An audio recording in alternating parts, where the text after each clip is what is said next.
So, William Kent Bowers, we just had a connection. He told me a long time ago. I met him when I was 20 and I had a DUI. I thought he was cute. I liked him.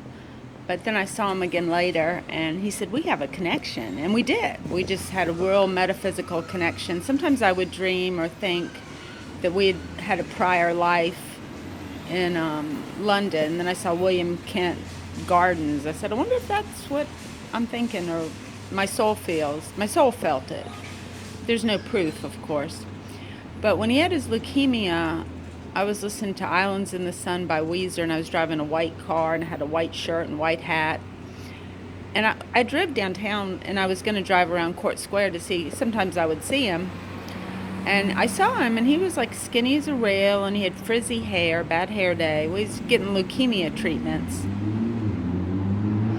Well, let's go back to a meeting when I was 24, and we went to his office, and I saw him at the workout club, and he walked up to me. He said, "Is 2 o'clock convenient for you?"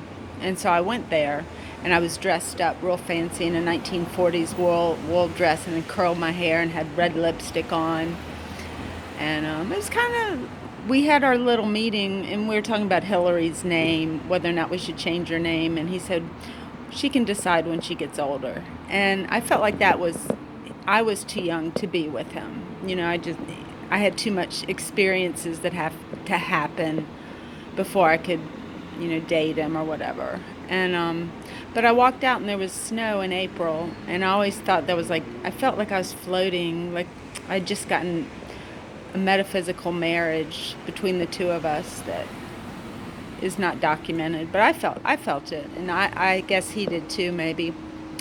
But so he was walking down the street with his leukemia hair, and I saw him, and so I stopped the car to look at him, and he looked at me. I had a white hat on, and he had white light coming out of his eyes. I kid you not, it was white light in his eyes. And then I drove on, and then metaphysically after he died, I was his fan club. I just wanted to encourage him, and I wrote a lot of letters. I just sent him paintings and wrote letters because that was really all I could do. I didn't have money to help him. I sent him a painting. I said, if you could sell this, please do for the money. But yeah, the painting jumped off the wall, the God painting, and I took it to the war memorial. It's oil neodata fauve. When he died, one day I was cleaning the apartment in the nude, and the painting just popped off the wall. And I told my kids about it, and James came over, and when he pulled the painting, the God painting off the wall, the hook came out. He goes, "Oh, the hook came out." So I have no proof of it, but to me, I saw it jump off the wall, and not much. I mean, just kind of lift itself up quickly and fall on the ground. And I think metaphysically it was his spirit. So I took it to the war memorial as a miracle. And that what we need to get rid of war, because we just can't keep destructing ourselves. The spirit, the materials, it's just too big. Back in the Greek days, wars were small. But now we just have so much stuff to destroy. We just have to pull it together and find a better path. Thank you.